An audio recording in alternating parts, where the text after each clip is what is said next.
नमस्कार दोस्तों, मैं हूं डॉक्टर अंजना, आपकी पीडियाट्रिशियन। बच्चे हमारे समाज का भविष्य हैं और हम चाहते हैं कि हमारे बच्चे रोगों से मुक्त रहें, हमेशा स्वस्थ रहें। वॉर्म इन्फेस्टेशन एक बहुत ही कॉमन इंटेस्टिनल इन्फेक्शन है बच्चों में और ये एक बहुत ही सिंपल सी दवाई से क्योर हो जाता है।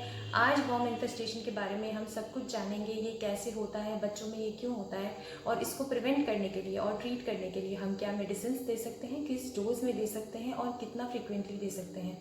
तो आइए सबसे पहले हम ये बात करते हैं कि बच्चों में ही ये इन्फेक्शन इतना कॉमन क्यों होता है। इसके 3 मुख्य कारण हैं।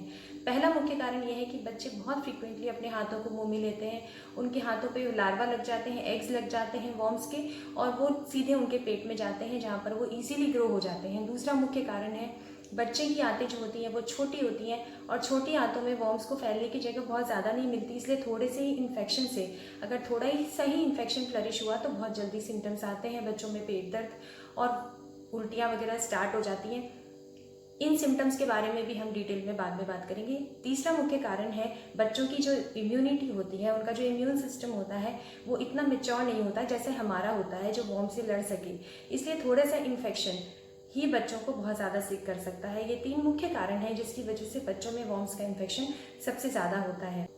अब आइए हम बात करते हैं सिम्टम्स के बारे में।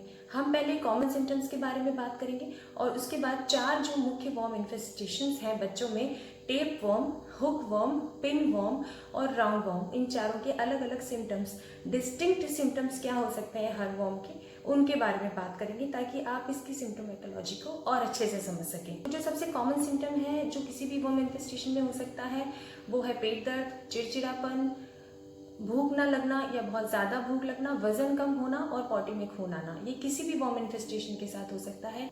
तो आइए सबसे पहले बात करते हैं टेप वॉर्म के बारे में, जो है फीता कृमि भी जिसको हम बोलते हैं। ये कंटामिनेटेड सॉइल को इंजेस्ट करने से हो सकता है या कंटामिनेटेड वाटर को इंजेस्ट करने से हो सकता है, या फिर अगर मीट को या फिश को ठीक से कुक नहीं किया गया है तो उससे भी हो सकता है। ये अपनी लाइफ साइकिल में अलग अलग अंगों में जाता है, जैसे लिवर में जाएगा, लंग्स में जाएगा, इनफैक्ट ये ब्रेन में भी जा सकता है। तो इसके जो सिम्टम्स होते हैं वो कौन से अंग में ये गया है उस पर डिपेंड करते हैं। मोस्ट कॉमन सिम्टम्स जो होते हैं वो होते हैं पेट दर्द, भूख नहीं लगना और सेगमेंट्स जो है वो पॉटी में पास होना।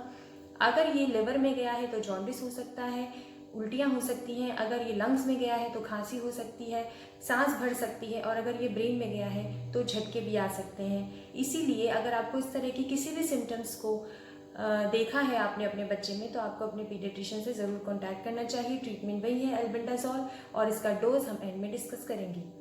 अगर ये बहुत समय तक आंतों में रहे तो ये बच्चे की बॉडी में से विटामिन B12 को एक्सट्रैक्ट कर लेता है और इसकी वजह से बच्चे में विटामिन B12 की या पर्नीशियस एनीमिया की या मेगैलोब्लास्टिक एनीमिया जिसको हम बोलते हैं उसके सिम्टम्स आने लगते हैं। अब हम बात करते हैं राउंड वॉर्म या एस्कैरिस की।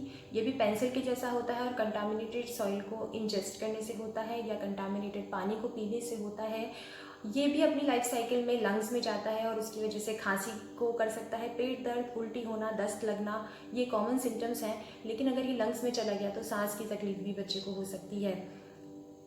अगर ये बहुत ज़्यादा मात्रा में मल्टीप्लाई होगा इंटेस्टाइन्स में तो ये इंटेस्टिनल ऑब्स्ट्रक्शन यानी कि आंतों की रुकावट के लिए भी जिम्मेदार होते हैं। हम अगर ये इन्फेक्शन है तो स्टूल्स में भी इसके जो है वो कीटाणु दिख जाते हैं और ये आराम से एल्बेंडाजोल से क्योर हो सकता है। बात करते हैं पिन वर्म्स की या फिर एंटेरोबियासिस की। एंटेरोबियास या पिन वर्म्स जो होते हैं बहुत ही छोटे छोटे माइक्रोस्कोपिक भी हो सकते हैं और इतने छोटे होते हैं कि कई बार आंखों से भी नहीं दिखते हैं इसके एग्स। लेकिन इसकी खासियत ये है कि ये बहुत ही ज़्यादा हाईली इन्फेक्शस होता है और अगर बच्चे ने अपनी पॉटी की जगह पर खुजा लिया या कहीं पर इसके हाथ जो उसके जो एग्स हैं वो बच्चे के हाथों पर आ गए तो ये बहुत लंबे समय तक बच्चे के हाथों पर रह सकते हैं। बच्चे के हाथों से ट्रांसमिट होकर ये इन्फेक्शन उसके टॉयज़ में जा सकता है।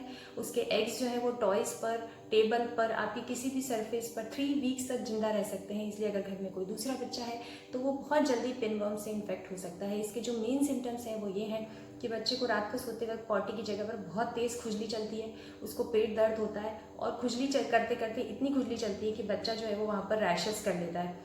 तो पॉटी की जगह पर रैशेस होना, घाव होना और खुजली होना, ये इसके मेन सिम्टम्स हैं और ये हाईली इन्फेक्शस होता है। यूजुअली परिवार में अगर किसी एक बच्चे को पिनवर्म से इन्फेक्शन है तो वो दूसरे में भी बहुत ईजीली ट्रांसमिट हो जाता है। इसका ट्रीटमेंट भी एल्बेंडाजोल है, लेकिन री इन्फेक्शन इसमें इतना ज़्यादा कॉमन है कि हम एल्बेंडाजोल देते हैं, बच्चे को ठीक करते हैं और 1 महीने बाद बच्चा सेम सिम्टम्स के साथ प्रेजेंट करता है और वो कहते हैं कि बच्चा तो ठीक ही नहीं हुआ। बच्चा ठीक हो गया था लेकिन उसको री इन्फेक्शन हो गया क्योंकि उसके जो घर में बाकी बच्चे हैं उनको टाइम पे क्योर नहीं किया गया, और जो फोमाइट्स हैं या जो दूसरे टॉयज़ हैं जिससे बच्चे को इन्फेक्शन लग सकता है वो भी ठीक से ट्रीट नहीं किए गए, उन्हें भी ठीक से साफ़ नहीं किया गया। और इसके लिए ये एडवाइस देना भी बहुत ज़रूरी होता है हमारे लिए कि आप बच्चों के नाखूनों को काट के रखिए, उनके हाथों को बार बार धुलाइए और एक प्रैक्टिस ऐसी मैनेज कीजिए कि बच्चा जो है वो अपने हाथ बार बार मुंह में ना ले। अब बात करते हैं हुकवर्म्स की या निकेटर अमेरिकैनस जिसको बोलते हैं, या एनकाइलोस्टोमा डिओर्डिनल। ये आंतों पर चिपक जाते हैं और वहाँ से खून सूखते हैं बच्चे का। ये कंटामिनेटेड सॉइल को खाने से, इंजेस्ट करने से हो सकते हैं, और नंगे पैर गार्डन में या कच्ची सड़क पर या कच्ची जगह पर नंगे पैर अगर बच्चा चल रहा है तो इसके लार्वा जो है वो स्किन में पेनिट्रेट कर जाते हैं और ब्लड में चले जाते हैं। ब्लड में ट्रैवल करते करते ये लंग्स में आते हैं और लंग्स में आने की वजह से खांसी हो सकती है, सांस की तकलीफ हो सकती है। अगर ये इंटेस्टाइन्स में बहुत लंबे समय तक रहें तो बच्चे को खून की कमी हो सकती है। इसके सिम्टम्स हैं एब्डोमिनल पेन यानी कि पेट दर्द, और बहुत ज़्यादा क्रैम्पिंग एब्डोमिनल पेन होता है और खून जो है वो पॉटी में आता है।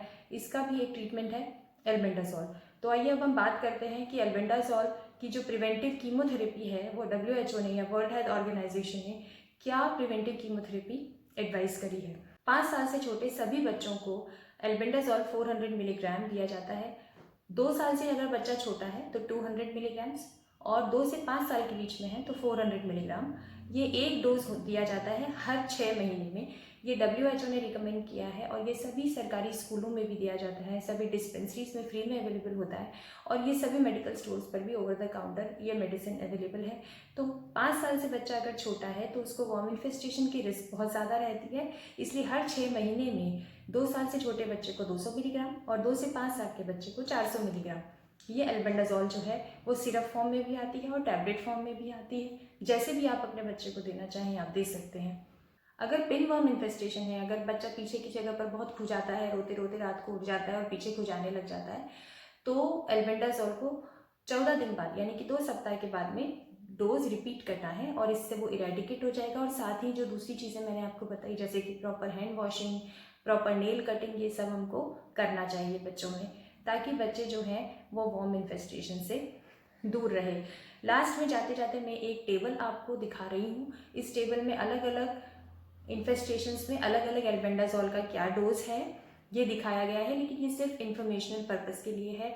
अगर आपके बच्चे को किसी भी तरीके के सिम्टम्स हैं तो आप अपने पीडियाट्रिशियन से ज़रूर कांटेक्ट कीजिए और उसकी बताई हुई डोजेस को ही फॉलो कीजिए, क्योंकि ये जो डोजेस हैं ये एज के हिसाब से, वेट के हिसाब से और इन्फेक्शन की सीवियरिटी के हिसाब से चेंज होती रहती है।